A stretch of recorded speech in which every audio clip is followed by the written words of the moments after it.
On va commencer par là, qui est l'entrée principale pour les invités. Jacques n'est pas en train de vendre sa propriété.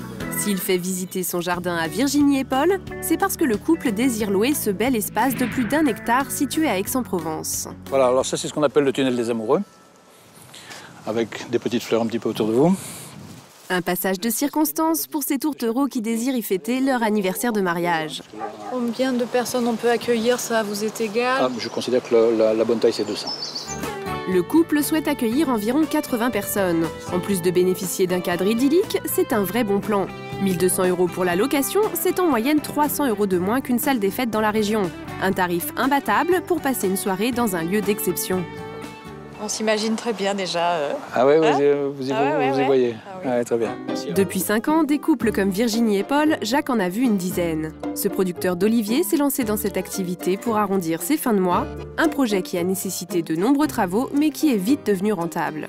Le chiffre d'affaires annuel est de l'ordre de 6 000 € pour les 3 ou 4 mois d'été, quoi. Un complément de revenu non négligeable. Pour gagner un peu d'argent, de plus en plus de Français puisent dans les ressources de leur jardin. Louer son extérieur pour des événements, du camping ou du jardinage peut s'avérer très rentable. De quelques euros par mois à une vraie rémunération, grâce à son jardin, on peut récolter bien plus que des radis. Là, je suis en train de mettre des tomates. D'accord. Alban n'est pas le jardinier de Blandine. Ce jeune homme passionné de maraîchage a rencontré la propriétaire via un site internet lancé il y a quelques mois.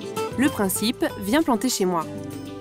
Ça permet de faire des rencontres sympathiques, mais en même temps, manger des légumes qui sont bons, qui ne me reviennent rien du tout.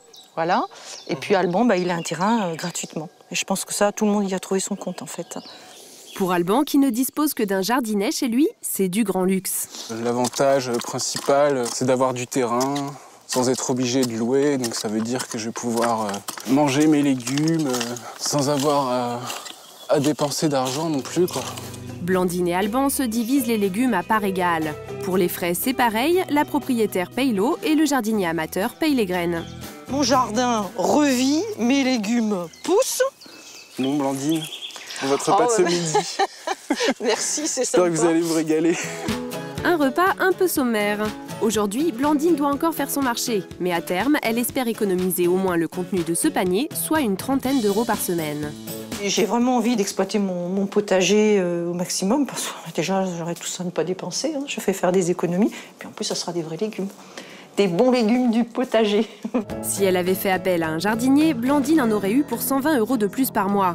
Partager son potager est donc un très bon plan, mais même sans récolte, il est possible de faire fructifier son terrain. C'est pas bien plein là, hein. Ou à la rigueur, vous pouvez mettre plus de ce côté. Ouais. Ah oui, vous pouvez la mettre comme ça, non? Vous pouvez la mettre dans ce sens-là.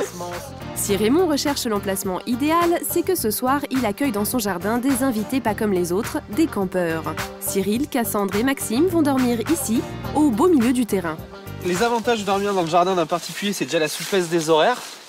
On peut s'arranger pour venir plus tard, repartir plus tôt. Les 3 jeunes voulaient passer une nuit à proximité de Lyon. Dormir à la Belle Étoile dans un quartier pavillonnaire est insolite. Mais ici, à Saint-Symphorien-sur-Coise, ils sont très bien placés et côté finance, on ne peut pas trouver mieux. Par rapport au tarif par exemple d'un camping classique, on est à 15 € la nuit pour un camping tout à fait, on va dire, modeste. Là, on est à 5 € pour à peu près le même service finalement, parce qu'on a accès à la salle de bain, on a accès à l'électricité et puis on a le sourire de l'habitant, donc c'est plutôt cool, quoi. On a même l'aide de l'habitant qui nous aide à monter notre tente. C'est rempli. En plus, ils bénéficient de prestations quasi hôtelières. Lavabo, le WC, la douche. C'est mieux que dans un camping où il y a souvent des douches un peu dans un baraquement où on attrape les courants d'air, donc c'est plutôt cool, ouais. C'est pas trop loin, on n'est pas trop loin des commodités, donc c'est agréable. Et l'accueil de Raymond et Claudette n'a pas de prix. Pour ce couple de retraités, transformer son jardin en camping est un bon moyen de réunir convivialité et petit apport financier. Ça coupe le rythme de notre vie un peu monotone à la campagne, c'est sûr. On va pas faire payer cher, 5 €. Mais si on répète 10 fois, 15 fois dans le mois, ça finit par faire une petite somme. Ça contribue à la petite retraite. Le soir, c'est chacun chez soi. Les jeunes peuvent profiter du jardin en toute indépendance. C'est un juste milieu entre le camping sauvage, on aurait peut-être moins en sécurité, on n'aurait pas eu l'électricité, et puis camping blindé, quoi. Non, c'est vraiment un bon compromis, en fait. La formule n'a en effet rien à voir avec du camping sauvage. L'œil de Claudette n'est jamais bien loin. Bonne nuit. Merci, moi aussi. Bon, très bien. Et les jeunes ne seront pas réveillés par leurs voisins. Avec Raymond et Claudette, ils ne risquent pas d'être dérangés. Une bonne nuit de sommeil plus tard. Salut tout le monde. On n'a pas entendu les voisins, on n'a pas entendu nos hôtes. Je pense qu'ils nous ont pas entendus non plus. Ça t'a pas dérangé? Ça m'a pas dérangé du tout. Non. J'ai même pas. Non, moi non plus, j'ai même pas complètement réalisé oublié qu'il y avait quelqu'un dans le jardin. Au petit matin, il faut entrer chez les particuliers pour utiliser leur salle de bain. Un moment qui peut s'avérer embarrassant, mais pas pour notre campeur. Ils nous ont proposé gentiment leur clé hier soir, donc du coup, non, enfin, c'était même plutôt convivial, donc on s'est moins gêné. Comme si on allait chez nos grands-parents qu'on n'avait pas vus depuis longtemps.